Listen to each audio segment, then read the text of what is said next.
Olá,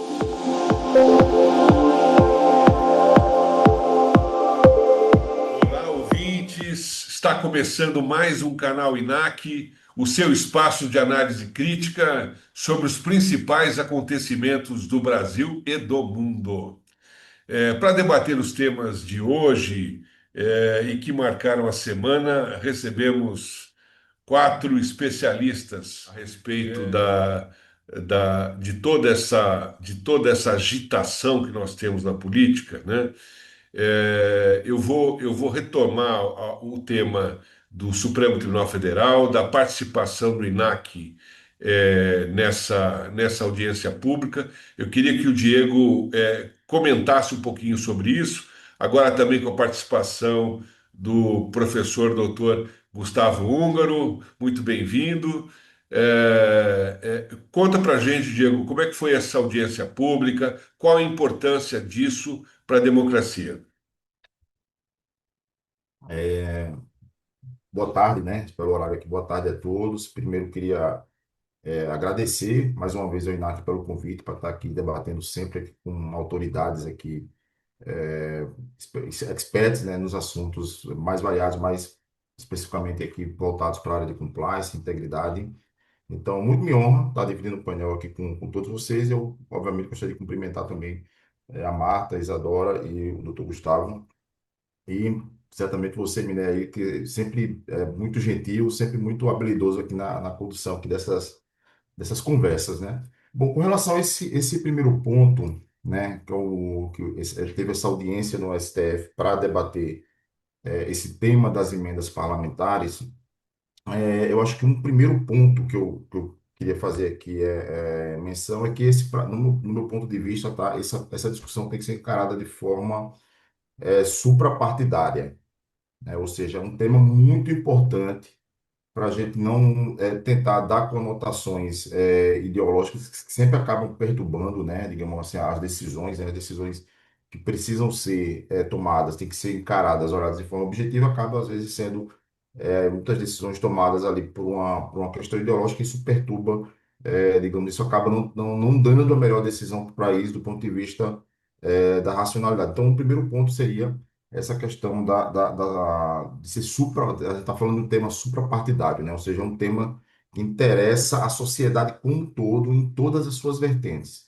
né? E o INAC, obviamente, não poderia deixar de estar participando proativamente, e na audiência pública a gente teve a feliz participação do Dr. Roberto Liviano, que fez uma exposição brilhante. Eu recomendo a todos que quem não puder, vá lá e assista. E por ser, obviamente, a missão do INAC, Instituto Não Aceito Corrupção, justamente combater a corrupção. E uma forma de combater a corrupção é por meio de vários mecanismos, mas um mecanismo que eu diria que é muito importante, sobretudo quando a gente fala em gestão pública, é a transparência, né? E a transparência tem sido aí um mote aí dessas discussões com relação às emendas parlamentares. E aí a gente também tem que trazer menção aqui qual o problema, né? Para além das questões de transparência, qual o problema que permeia também esse tema das emendas parlamentares? É uma questão ao nosso ver também aqui, de uma violação, né, ao princípio constitucional da divisão de poderes, né? Porque você tem uma discussão de orçamento, né, que passa a ser, digamos ali, o parte substantiva desse orçamento passa a ser gerido por um dos poderes que não cabe executar orçamento, que é o poder legislativo, né? O poder legislativo, muito claramente na Constituição, diz que cabe a ele legislar e fiscalizar o poder executivo. E o poder executivo que tem a prerrogativa de administrar o conjunto das despesas e das receitas, né? E digamos, esse mecanismo, não é, que desenvolveu, foi criado, não é, artificialmente, aí, a chamada emenda parlamentar, ela acabou tomando uma proporção tal que começou a desvirtuar essa característica da divisão dos poderes. E aí eu gostaria de fazer menção a um trabalho que foi, até o professor Alberto Oliviano mencionou, que foi um trabalho desenvolvido por Humberto Alencar. Ele mostrou que os valores envolvidos com emendas parlamentares saiu de 200 milhões em 2014 para 50,4 bilhões em 2025, né? Então, ou seja, e isso representa quase 25% das despesas do Estado. Então, a gente tem aí certamente uma confusão, tem uma atuação do parlamento que não está alinhada, né, com os ditames constitucionais e também, para além disso, também não está alinhada com as melhores práticas em nível global, né? E aí a gente pega, inclusive, também um outro exemplo que foi mencionado na consulta pública, de que nos Estados Unidos, por exemplo, e isso provém, é oriundo de uma legislação recente, de 2021, o teto para chamadas emendas, ou algo parecido que seriam as emendas parlamentares, é de 1% das despesas discricionárias dos Estados Unidos. Então, isso até existe em alguma medida, mas não de uma forma que subverta, né, a atuação do Poder Executivo, como aparentemente vem sendo feito. E aí, para além de tudo isso, a gente tem as discussões que, ou seja, uma vez que isso está ocorrendo, né, isso está ocorrendo de fato, ou seja, essa utilização desses recursos, né, dessas emendas parlamentares, é a forma como elas também estão sendo utilizadas, né? E aí é onde entra toda a discussão que envolve a transparência e a rastreabilidade, porque muitas vezes esse recurso é utilizado e não se consegue, não há prestação de contas com relação à utilização desses recursos. A sociedade não sabe para onde foi e às vezes acaba sabendo de formas transversas, que nem o caso aí da prefeitura aí de Barueri, onde um dos parlamentares direcionou verbas de emenda parlamentar para fazer o recapeamento asfáltico de um condomínio de luxo em Alphaville, né? Eu não acredito que alguma pessoa possa concordar que essa seria a destinação mais adequada para um recurso público, né? Então, caminhando para o final, pessoal, porque esse é um tema que realmente daria para ficar muito tempo aqui falando, mas respeitando aí também um tempo aí dos colegas, eu acho que eu entendo, né? Não eu, Diego, mas pelo conjunto do que a gente escuta, que uma forma de direcionar esse assunto, né, de uma forma de direcionar seria, primeiro, estabelecer um teto que não fira esse princípio, né, da separação de poderes, ou seja, que não faça com que a gestão orçamentária fique sequestrada pelo legislativo. Então, pensar em um teto para esses recursos e a irrastreabilidade, né, que decorre do princípio da publicidade, que precisa ser ampla, geral e restrita com relação a esse tema, porque se trata de recursos públicos. É uma sociedade já muito carente de recursos e desigual. Então, com isso, eu encerro aqui minha fala. Muito bem. Ainda dentro desse tema, eu vou passar a palavra para o Gustavo, principalmente no que diz respeito ao seguinte: quem defende e quem defendeu na audiência pública a validade e a constitucionalidade do sistema de emendas parlamentares defendeu dentro de uma tese de que os eleitos pela Câmara, né, também têm direito de executar o orçamento, né?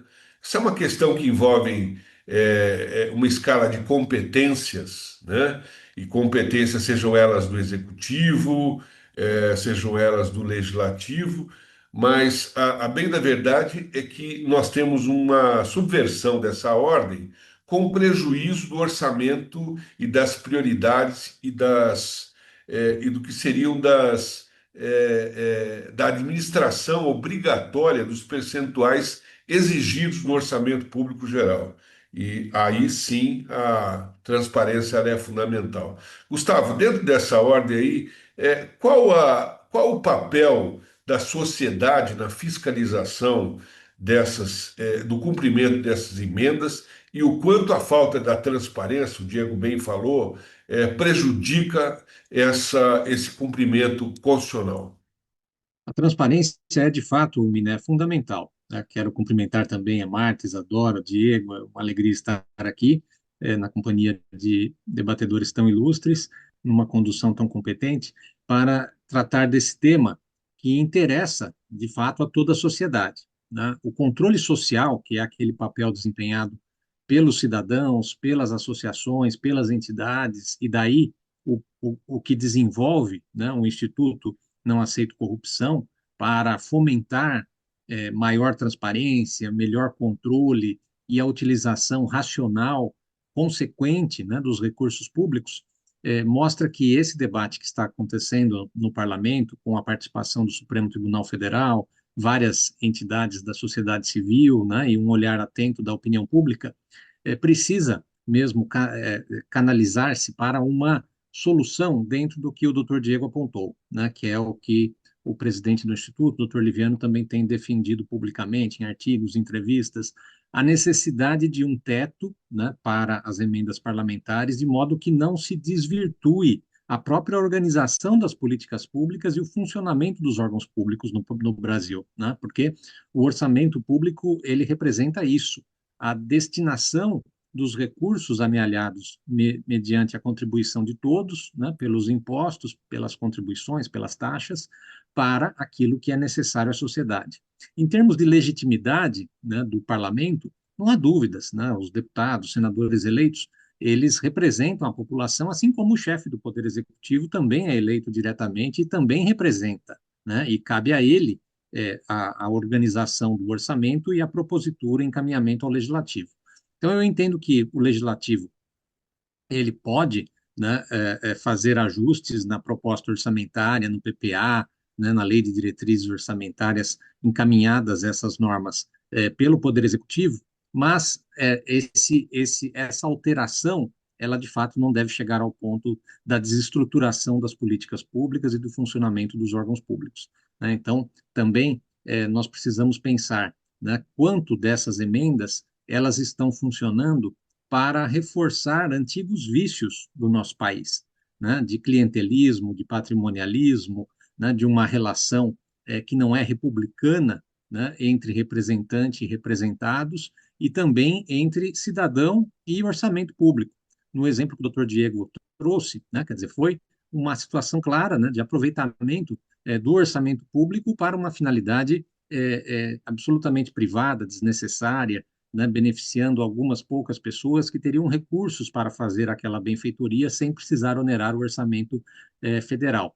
Então, eu acho que a transparência, né, é fundamental para que todas essas situações sejam acompanhadas e, com isso, sejam evitadas essas situações de desvios, de abusos, né, de aberrações, e também a importância, né, do acompanhamento em relação a como que esses recursos estão na prática sendo aplicados, né, para que eles não sejam utilizados como se fossem uma benesse, uma doação privada, um favor de tal pessoa em favor, né, em prol de outra, né? Não, o orçamento público não deve se prestar a isso, né? Nós precisamos de uma relação mais republicana, mais democrática, né, e que esteja focada principalmente no fortalecimento das políticas públicas, né, com acompanhamento também dos conselhos, que são os espaços de participação da cidadania, né, na área da saúde, em todas as áreas sociais, criança e adolescente.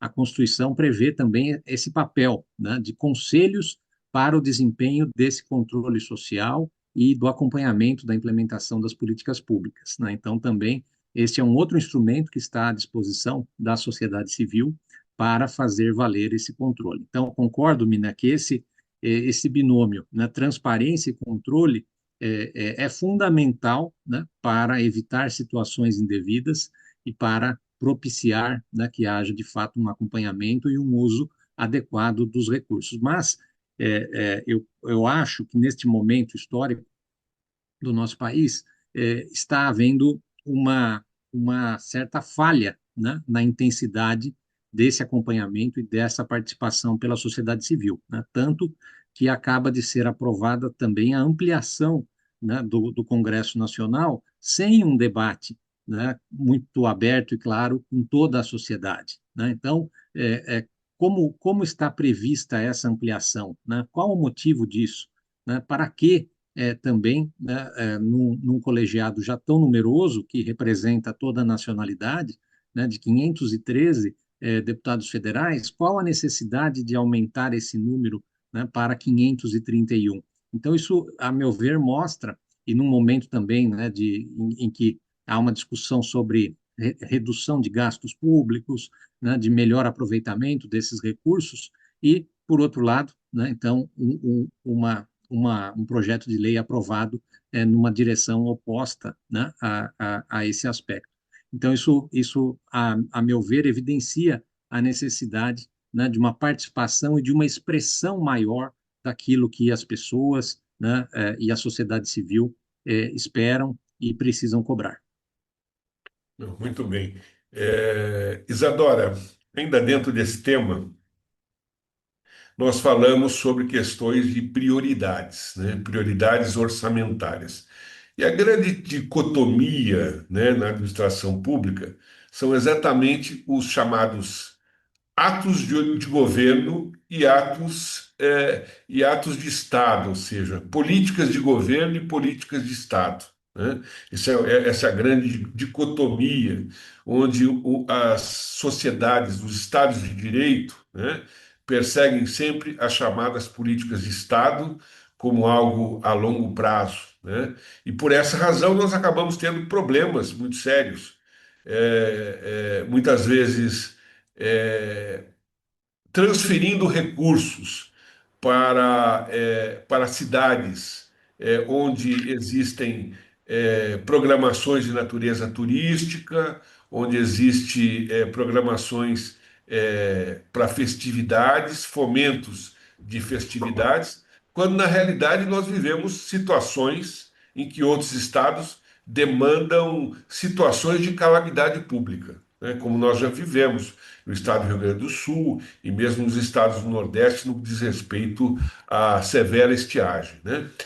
Como é que você vê essa dicotomia, esse problema sério, né, onde o legislativo, e o Gustavo foi muito elegante na maneira como falou, né, da questão das chamadas prioridades, de alguns vícios, né, que são alocados dentro da velha política. Como é que a gente pode modificar esse tipo de sistema, né?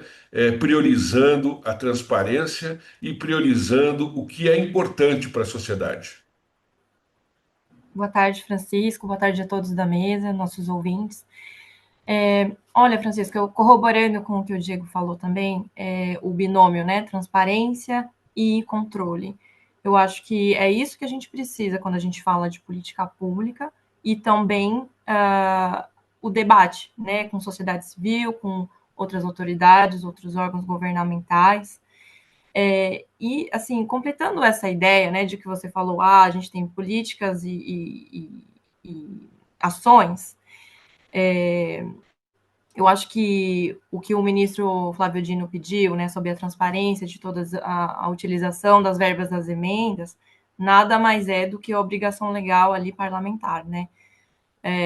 E com isso, o que a gente percebeu, né? Assim, uma retaliação ali do parlamento, né, com a derrubada do decreto do IOF, que, ao meu ver, assim, acaba escancarando uma fragilidade ali na articulação política do governo, né?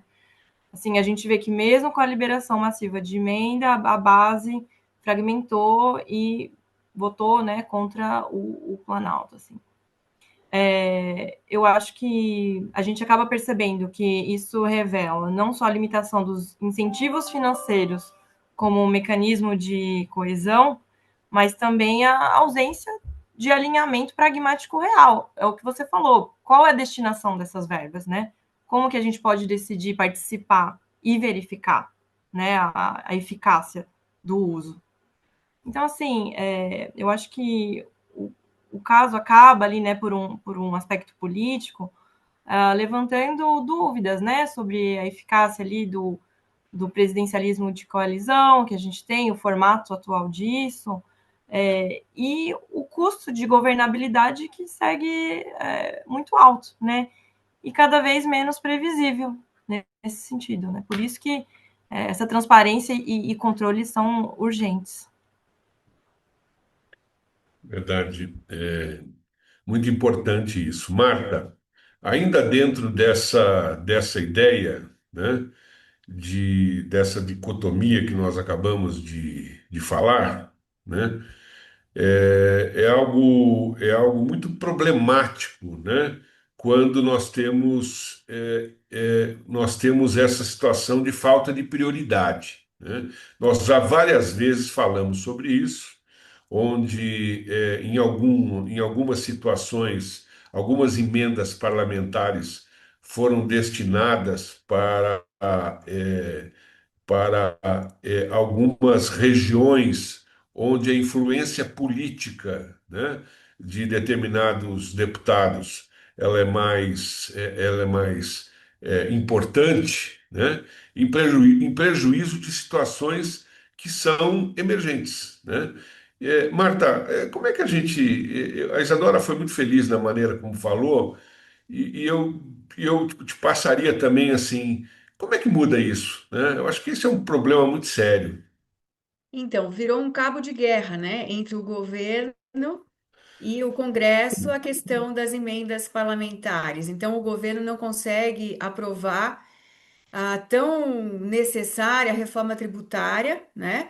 A gente precisa de uma reforma tributária porque o Brasil, do ponto de vista tributário, ele é muito desigual, né? Enquanto existe a questão do BBB, né? Taxar bets, bancos e bilionários, né? É uma necessidade que a gente vai ter que enfrentar e que a gente não consegue por conta desse cabo de guerra. E essas emendas parlamentares, do meu ponto de vista, além de beneficiar, de serem discricionariamente utilizadas pelos parlamentares, elas também servem para que eles se perpetuem no poder, né? Porque, afinal de contas, quando eles beneficiam determinados municípios, esses municípios vão, claro, ele está fidelizando esses eleitores para as próximas eleições. Então a gente tem que fazer uma mudança profunda aí, né? Essa é a verdade. E o que aconteceu, que eu percebi, foi que começou então a disputa para as próximas eleições, né? Isso desencadeou a campanha já, porque a gente já está percebendo aí a movimentação tanto da direita quanto da esquerda com relação à questão do governo não conseguir aprovar a reforma tributária e não aprovar mais nada, né? Então já começou. Pode perceber, não sei se vocês perceberam a mesma coisa, mas já há aí várias postagens e manifestações políticas com relação já à corrida para as próximas, para a campanha para as próximas eleições presidenciais. Está desligado o seu microfone. Com você, Marta, que nós vamos falar sobre previdência, né? O STF fixou um prazo para o INSS ressarcir os segurados prejudicados.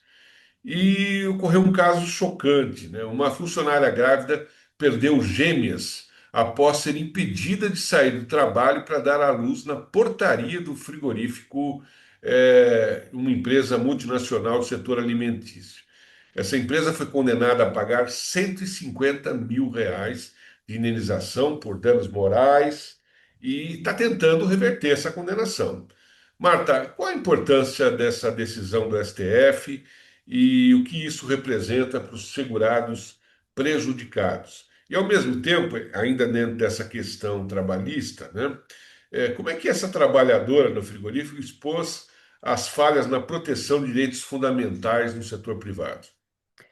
Pois é, né? Muito importante essa decisão pelo seguinte: a gente está falando de um caso onde existe um preconceito contra a mulher gestante, né?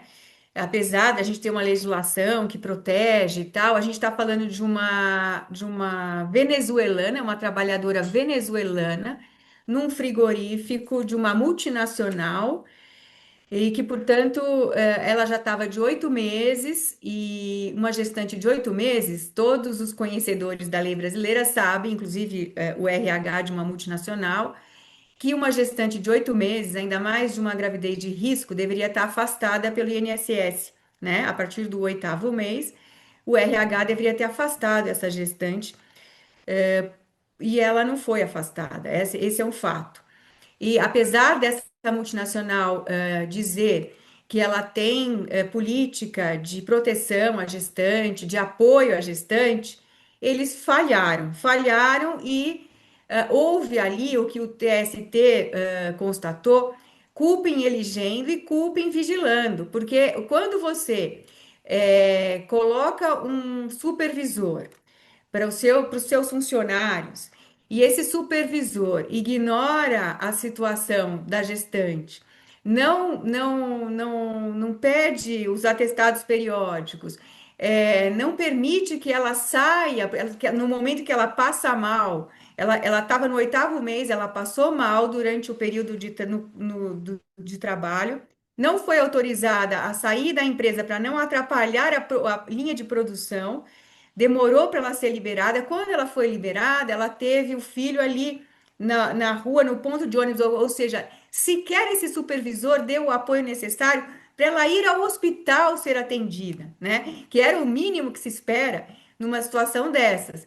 Então, eu acho difícil que essa decisão seja revertida, né? E ela serve de exemplo para outras empresas, né? Para outros supervisores, porque, infelizmente, isso está arraigado na nossa sociedade. Um preconceito contra a mulher, você vê, ou teve um atentado na OAB no Rio de Janeiro, né? Recentemente, por conta dessa questão de mobilização, de trabalho sobre a. Sempre quando você se manifesta a favor de algum trabalho, você veja o próprio Supremo Tribunal Federal, quantas mulheres há no Supremo Tribunal Federal, quantas há no STJ, quantas tem nos tribunais de justiça nos estados. Então, tudo isso, quando você tem uma extrema-direita em crescimento numa sociedade, você vai ter esse tipo de preconceito. E é isso que a gente tem que combater e a justiça vai ter que estar aí para botar limites, né? Então, R$ 150 mil está dentro do que a multinacional pode arcar, não vai enriquecer essa mãe que perdeu os filhos, ao contrário, ela só vai ser indenizada, porque quando você indeniza o dano moral, o juiz faz essa medida, ele vê o valor capaz de quem vai indenizar, seja capaz de pagar, e um valor que também não vai enriquecer a pessoa que está recebendo, mas que vai moralmente indenizar, né, a dor que ela sofreu. Então, isso é importante, inclusive tem no TST em andamento uma questão sobre o controle de ida ao banheiro, porque isso também é um outro problema, né? Que está relacionado com isso, porque a supervisão de idas ao banheiro, principalmente de pessoas que trabalham com telemarketing. Você pode limitar? Pode. Mas você não pode limitar, tem exceções, né? E o supervisor, a pessoa que está supervisionando o trabalhador, nas empresas, ela tem que ter esse feeling, né, para saber que, claro que toda regra tem uma exceção. Você não pode controlar suas necessidades fisiológicas nem sempre. Então, tem exceções, você tem que permitir que o funcionário que está com necessidades ir ao banheiro, né? E isso, veja só que absurdo, mas a gente tem que regulamentar isso, né? Até isso, porque senão os excessos, eles são cometidos mesmo pelas empresas e eles têm que responder porque as empresas elas são responsáveis por quem elas colocam nesses cargos de supervisão. Tem que haver também programas de conscientização, de políticas de equidade, né, de mostrar para as pessoas, porque assim, infelizmente a gente não tem isso na nossa educação básica, né? Então, nas empresas, as pessoas que tiveram uma educação formal menor, e que elas vão ocupar um cargo desse tipo de supervisão, elas têm que ter essa formação dentro das próprias empresas, políticas dentro das empresas para que esse tipo de situação não ocorra mais, né? Esse assédio moral não ocorra mais dentro das empresas. Muito bem. Eu vou me aprofundar nesse tema, eu vou passar essa pimenta para Isadora, né? Porque na realidade é o seguinte, o grande argumento, né, utilizado é assim, gravidez não é doença, né? Isso é um argumento meio que brutal, né? Quando na realidade não existe humanização, né, na maneira como a mulher é tratada e como os pais devem ser tratados, se já não bastasse toda a apreensão da adaptação dos filhos, né, em permanecerem no lar e os pais no trabalho, né, principalmente nessa primeira infância, nós temos essa questão do preconceito muito forte, né? Afinal, o que que você entende por razoabilidade em relação a essa questão desse papel do humanismo diante dessa situação que envolve uma maternidade responsável, uma paternidade responsável? Como é que nós poderíamos modular ou mudar esse papel? Principalmente cientes que nós temos um período de afastamento que é muito menor do que os afastamentos dos grandes países e dos países mais responsáveis em relação a isso. Olha, Francisco, como a Marta comentou, né, a gente ainda tem um contexto de machismo, misoginia fortemente presente no Brasil. E não somente isso, mas o nosso parlamento tem pouca representabilidade feminina, né? Nós somos praticamente 50% da população, porém não é isso que reflete nos representantes que legislam. Então fica difícil a gente esperar que isso venha esse movimento de proteção à mulher, à maternidade, paternidade, venha do legislativo nesse momento. E, como a Marta falou também, a ascensão da extrema-direita acaba legitimando esses comportamentos, né, corroborando com esse tipo de violação de direitos. Né? Além do que o direito trabalhista, previdenciário e direitos humanos prevêem, a gente tem a parte de compliance, né? A governança da empresa, o que ela quer para os seus funcionários, como ela quer proteger eles. No caso dessa gestante que perdeu as duas filhas, a gente percebe uma falha estrutural, né, na proteção à maternidade, no ambiente corporativo, de empregados em situação de fragilidade, vulnerável, né, mulheres além de gestante migrante. Então, assim, o fato da empresa recorrer da decisão acho que revela ainda mais o distanciamento de eventual política institucional que podia ter ali e as práticas reais que estavam acontecendo no ambiente de trabalho. Além disso, né, foi revelado que não se trata de um caso isolado, né, que outras empregadas gestantes sofreram o mesmo tipo de assédio moral ali, com violação, né, de direitos humanos, trabalhistas, sanções ali disciplinares, retaliação, que faz com que a gente precisa cobrar desse tipo de empresa a responsabilidade, mas também mudança estrutural, né? Mudança de cultura. É algo que vai além da reparação financeira que foi sentenciado pelo judiciário. Então é isso que a gente precisa, acho que como sociedade, cobrar dos entes privados, como foi o caso. Verdade. Diego, ainda dentro desse tema, né? Nós falamos de misoginia, nós falamos de uma série de preconceitos, né? E nós temos várias questões envolvendo esse tema, né? Inclusive baixa de densidade demográfica em muitos estados, né? E ninguém mais quer ser pai e mãe, né? E se o Estado não incentivar de alguma maneira a paternidade responsável, se não melhorar esses benefícios, nós teremos sérios problemas no que diz respeito a questões de natureza previdenciária e mesmo geopolítica, né? Queria que você complementasse um pouquinho sobre esse tema, apesar de ser um tema muito amplo, né? Que você falasse um pouquinho sobre o que você acha sobre isso. Perfeito.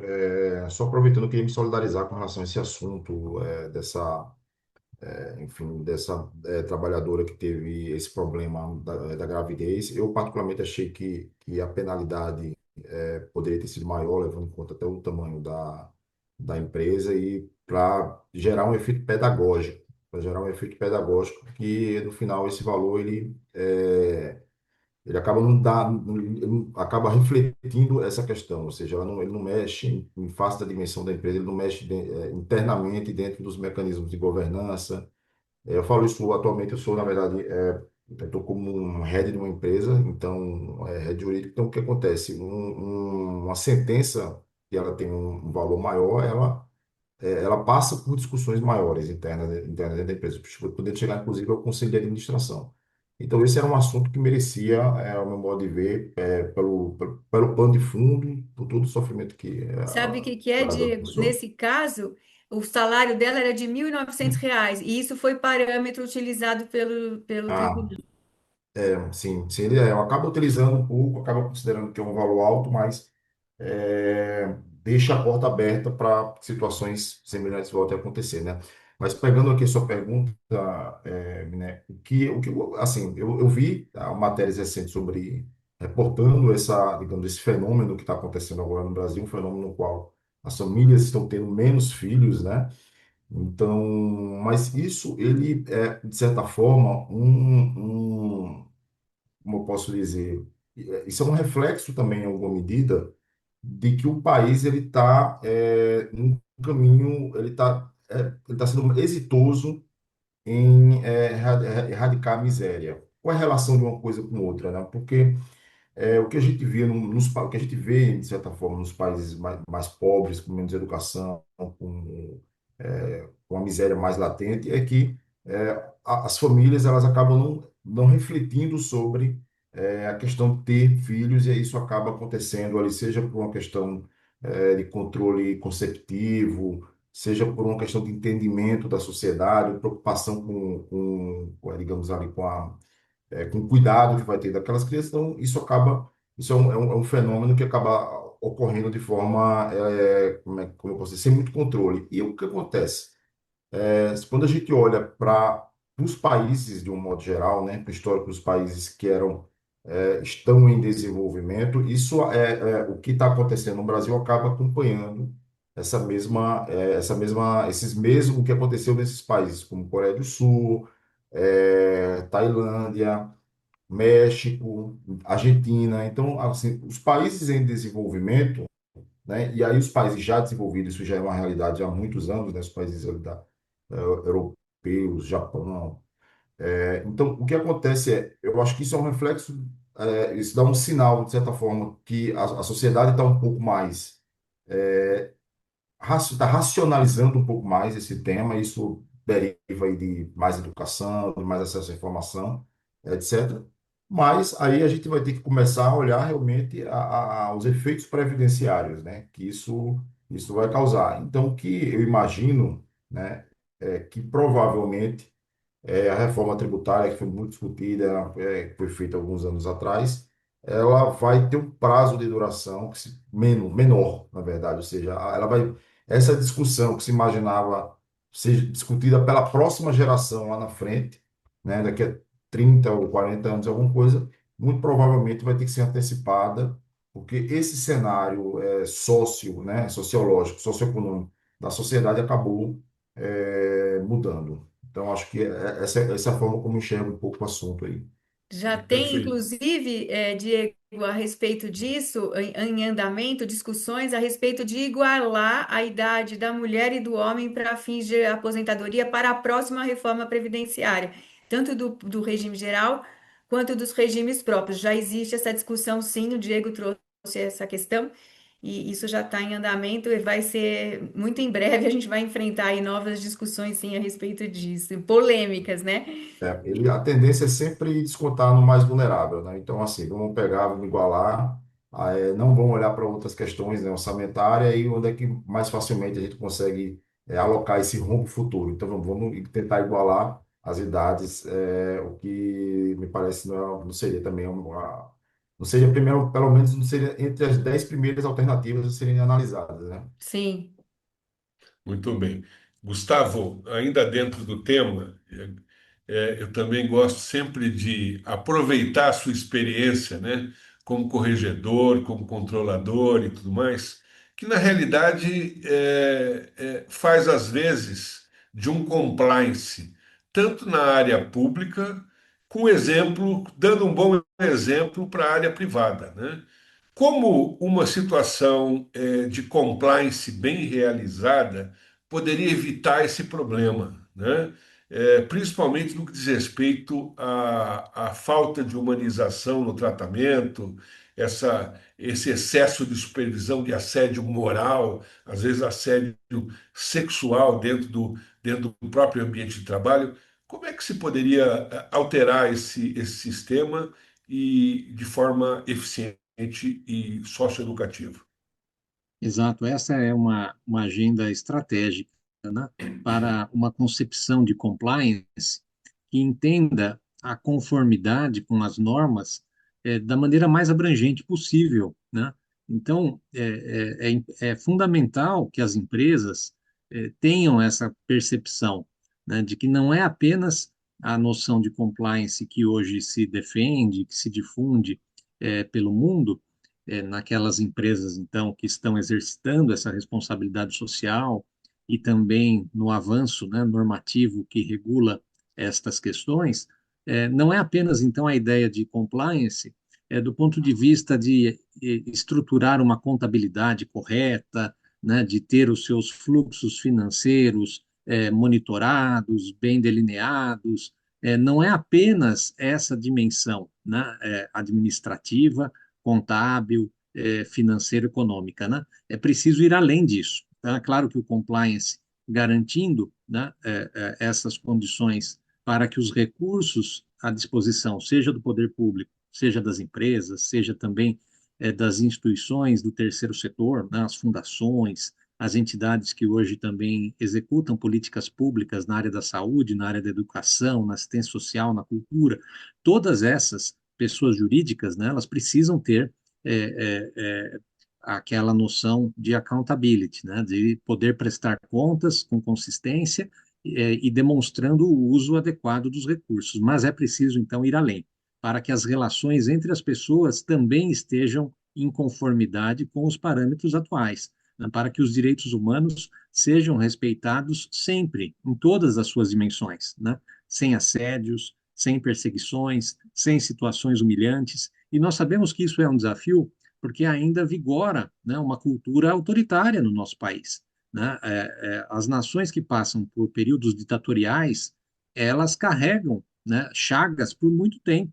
Né? Então, essa ideia de mando, de humilhação, e de se não houver um atendimento da forma como quem se considera superior estabelece a possibilidade de até impor castigos, quer dizer, essa é uma lógica da ditadura, uma lógica autoritária, né? E que se coaduna com a visão também machista, né? Com a visão discriminatória em geral. Então, para superar essa carga cultural negativa, né, que permeia a sociedade, é preciso a valorização dos parâmetros que previnem essas situações, das práticas que valorizam, né, o respeito, a diversidade, né, as diferenças, o convívio de forma harmônica, né, o desempenho de tarefas dentro de uma percepção de que há um propósito comum, uma convergência, seja na empresa, seja no órgão público, né, seja na entidade do terceiro setor. Então, eu acho que essa visão mais ampla, né, do que representa hoje o compliance é fundamental, né, para a superação dessas mazelas que estão ainda muito presentes na nossa sociedade e para que haja uma percepção, né, e uma prática ética que vá além do uso adequado dos recursos, né, permeando todas as relações entre as pessoas, né, no ambiente do trabalho, em todos os ambientes, né, para que os direitos humanos sejam realmente uma prática, né, e não apenas uma boa teoria, né, uma bela doutrina, também positivada em normas muito bonitas de serem lidas, mas na prática um hiato, né, um fosso, um abismo a separá-las da efetividade. Não pode ser assim. Então, nós precisamos, né, dentro do espaço que cada qual disponha, né, na atividade que desempenha, fomentar essa cultura, né, de respeito aos direitos humanos, de transparência, de conformidade, numa ética mais abrangente. Tudo bem. Isadora, ainda com você, mais uma questão. Nós tivemos mais um cancelamento de processos contra mais um governador do Rio de Janeiro, né? O governador Cláudio Castro. Nós tivemos negada o recurso da PGR e essa situação envolveu uma série de críticas sobre esse tipo de blindagem política. Isadora, essa decisão, ela sinaliza um limite institucional, uma fragilidade do nosso sistema? Como é que você vê isso diante da propriedade que seria a responsabilização das autoridades pelos malfeitos? Olha, Miné, eu acho que assim, esse caso, né, da decisão do STF de trancar o inquérito ali do governador Cláudio Castro, levanta questionamentos importantes sobre os limites entre a garantia legal e o risco de impunidade, digamos assim, né?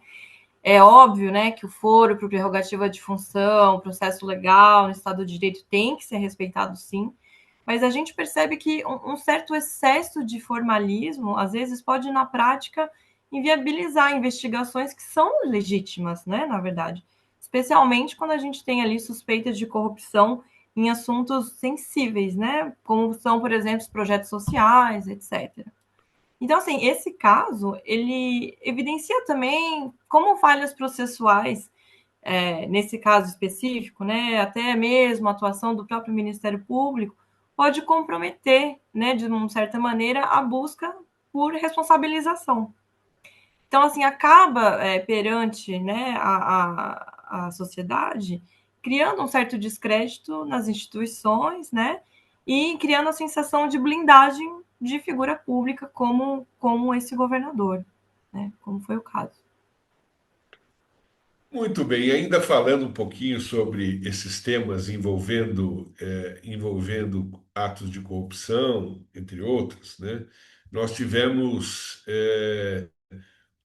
uma decisão do Supremo Tribunal da Espanha que decretou prisão preventiva e sem fiança, né, de Santos Cerdán, que é ex-dirigente do Partido Socialista Operário Espanhol, e aliado de Pedro Sánchez, por suspeita de corrupção, tráfico de influência e organização criminosa, né? De outro lado, nós temos numa outra localidade, um pouquinho próximo da Espanha, em Portugal, nós estamos tendo o chamado Fórum Jurídico de Lisboa, né? Que o pessoal tem apelidado de Gilmar Palusa, talvez de uma forma não tão própria, mas porque organizado pelo ministro Gilmar Mendes e seu instituto, o IDP, reunindo cerca de 300 palestrantes, 2.000 inscritos e 150 autoridades brasileiras, entre elas ministros do Supremo Tribunal Federal, integrantes do governo federal, todos eles custeados e bancados com passagens, hospedagens, entre outras situações, diretamente de instituições, sejam elas de natureza privada e algumas públicas, alguns com dinheiro público, né? Diego, eu vou passar para você essa batata quente, né? A prisão do Santos Sedã por corrupção e tráfico de influência revela a gravidade da relação entre partidos políticos e esquemas ilícitos. Como o controle institucional e essa atuação da sociedade civil podem evitar essas crises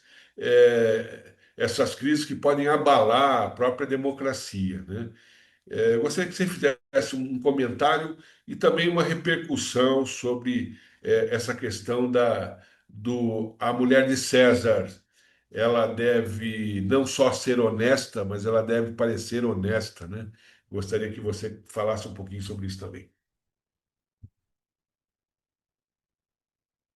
Bom, Você está mutado. com relação a essa questão que ocorreu lá na Espanha, né? O que me parece, né, Miné e ouvintes, é que, assim, quando a gente fala assim, quais seriam os mecanismos poderiam ser adotados para mitigar esse tipo enfim, de situação que é comum, né, é super comum, quanto mais, né, subdesenvolvido os índices de corrupção são maiores, é muito comum nos países subdesenvolvidos e em países considerados desenvolvidos como a Espanha também não está livre desse tipo de situação, né? o que eu imagino que pode ser feito, Miné? Eu aplicaria uma fórmula até meio padrão, né, para quem atua nessa área de compliance, etc., que é uma forma que eu entendo que se aplica para os países democráticos, né? Porque ela é muito baseada num arranjo de várias questões ali da sociedade e do regime político também. Mas não se aplica muito nos países sem democracia, né? Países sem democracia, a fórmula teria que ser diferente. Mas para países democráticos, que se aplicaria na Espanha, para esse caso, que eu entendo que se aplica aqui. O Brasil é aquela fórmula padrão que eu entendo que está baseada ali em quatro eixos, primeiro, o fortalecimento do controle institucional, ou seja, mais empoderamento, mais recursos, mais autonomia para os órgãos de controle, Ministério Público, Tribunais de Contas e também para o Poder Judiciário, para poder atuar de forma isenta e imparcial. Uma estrutura legislativa eficaz, robusta, né, que possa, digamos assim, possa penalizar de forma efetiva, né, digamos assim, quem comete esse tipo de crime, porque o que me parece muito que tem acontecido hoje, até abrindo um parêntese aqui, isso pode ser até objeto de uma discussão aí em outro dia, que hoje essa corrupção ela é calculada. Ele sabe que pode até ser pego, mas ele já está considerando o custo de advogado, considerando o custo que ele vai ficar fora, digamos assim, de atividade ou até mesmo preso, vale a pena em função daquele montante. Então, as penalidades precisam serem, talvez, melhor revisitadas com base nesse tipo de lógica que, enfim, os corruptos, os criminosos vêm adotando hoje, né? Um outro eixo seria o eixo da transparência de acesso à informação. A gente já discutiu bastante aqui, ou seja, é um mecanismo realmente eficaz para se descobrir, para poder acompanhar, não só para se descobrir, mas também, de certa forma, para impedir, para prevenir que autoridades usem dinheiro de forma inadequada. A atuação da sociedade civil, a gente também discutiu bastante, isso é o que o INAC faz, né, também.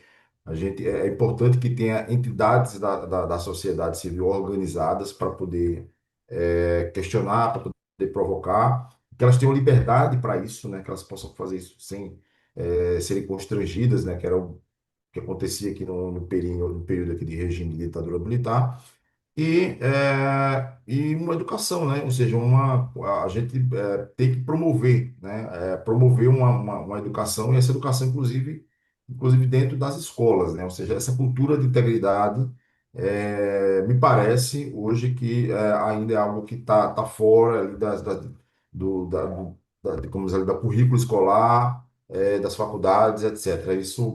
Eu não estou falando com propriedade isso, mas pegando o meu histórico, sou de uma geração diferente, realmente não tivemos, e eu gostaria muito hoje que minha filha pudesse, já no período escolar, poder passar por algum tipo de educação nesse sentido. E por último, é o próprio aperfeiçoamento do sistema democrático ali, tentando impedir justamente situações que a gente discutiu agora de sequestro do parlamento pelo executivo, de financiamento político em campanha. Então, um arranjo do ponto de vista dessas fragilidades que podem afetar a democracia, também tem impacto aí para poder, no final, combater a corrupção.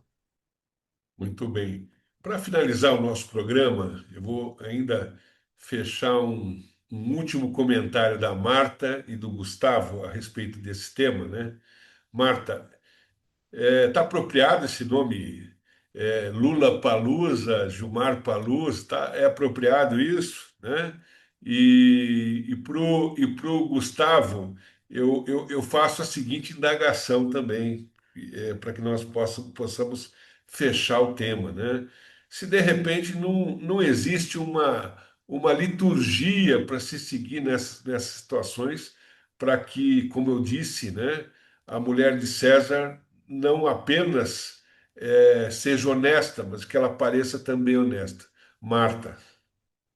O Diego bem colocou aqui, né, a questão, achei ótimas as colocações que ele fez.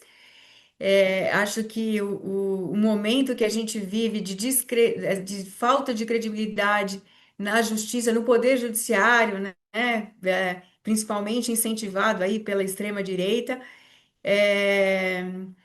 só vem a piorar essa questão, e daí o nome, né, dado ao evento do Gilmar Mendes.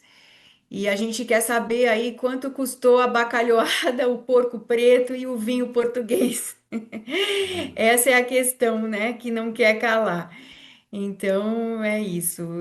Acho que é isso a minha consideração aqui. Fora a questão ética mesmo e a importância da educação, que o doutor Diego colocou aqui, não só nas escolas, mas também para os parlamentares. Quando um parlamentar assume um cargo, tem que ter uma aula ali, tem que ter educação. Para você assumir o cargo, você teria que ter antes ter feito uma escola de política, né? E ter uma formação ética. E a mesma coisa aí no Poder Judiciário, enfim, está faltando isso na grade curricular aí de toda a grade curricular. Não é só educação financeira, tem que ter ética também, desde o jardim na infância. Gustavo, ainda desse fechamento, né, sobre esse tema, é muito importante o intercâmbio institucional para que se possa discutir o direito. E, no caso, em espécie, é, Gilmar Mendes, como ministro, também é um grande acadêmico e um grande expoente como jurista, tá? Isso é algo que tem que ser dito, né? Mas qual o limite para esse intercâmbio institucional ser legítimo e até que ponto o uso desse dinheiro público ele pode ser devido ou indevido? Essa consideração sua, Miné, eu acho que é da maior importância, né? Eu mesmo conheci a Universidade de Lisboa, eu fiz o meu doutorado na USP, em cotutela com a Universidade de Lisboa, então eu tinha um co-orientador lusitano. E eu fiz, então, diversos estágios de pesquisa, de estudos, de interação, né, com pesquisadores, na Universidade de Lisboa. Então, é inquestionável a excelência acadêmica, né, dessa instituição europeia, sediada lá em Lisboa. Por outro lado, de fato, então, esse intercâmbio, né, acadêmico, institucional, para discutir, inclusive, temas que estão colocados na agenda da Europa e que são importantes para o Brasil, como a regulação das big techs, né, como o conflito entre poderes, o papel das Supremas Cortes, essas questões são relevantes. E a análise comparada do direito aplicável e como ele está sendo interpretado, né, pelas cortes de lá e de cá, podem representar ganhos, né, em termos de maior segurança jurídica, de consistência. O problema é quando essa interação ela se dá de uma forma que, por parecer excessivamente voltada a prestígio, ostentação e relacionamentos, pode se perder esse foco que justifica, né, o intercâmbio e sujeita daí a críticas, né? Então, acho que esse é o ponto que tem causado polêmica, né? Eu acho que todas as autoridades públicas elas precisam zelar, né, pelo que a sociedade espera delas, né, em relação a comedimento, a sobriedade, a lidar com as questões de forma consequente, serena, e ainda mais, né, claro, essa expectativa da sociedade, ela se dá em relação a quem está em posição de desempenhar funções da magistratura, né, quem está julgando, decidindo as grandes questões do país, e não pode parecer que esteja comprometido com tais ou quais segmentos ou grupos econômicos ou, né, setores da sociedade, porque a nossa regra é a da imparcialidade, é da isenção, né, é da não contaminação com, com compromissos, né, com as partes envolvidas nos litígios. Então, dentro dessa perspectiva, é preciso, né, um redobrado zelo ético, né, para que possam existir atividades acadêmicas de intercâmbio entre diversas instituições, com a participação de quem tem também atividade docente, né, associada à sua atuação jurídica, seja na advocacia, seja no Ministério Público, né, seja no parlamento, seja na magistratura, mas dentro dessas balizas, né, que evitem uma percepção negativa, que é tudo que nós não precisamos, né? O nosso país esteve à beira de um golpe de Estado, né? A Suprema Corte está julgando e responsabilizando, né, aqueles que colocaram a nossa democracia em risco. Portanto, nós temos uma fragilidade, né, desse valor supremo que é a democracia, né? Nós não temos como falar em direitos humanos, em solução para os nossos problemas, em garantia de liberdade de expressão, se não vivermos em democracia. Então, a democracia é um pressuposto, né, para o exercício dos direitos. E, por isso, as instituições responsáveis, né, pela guarda da democracia precisam dar o exemplo, né, e se fortalecerem, porque é por meio das instituições republicanas que a democracia subsiste. E nós não podemos abrir mão desse valor. Muito bem. E assim nós fechamos mais um canal INAC, convidando os nossos ouvintes e internautas para que nos acompanhem na internet, no nosso canal no YouTube, canal INAC. Se inscreva, dê o seu joinha, né?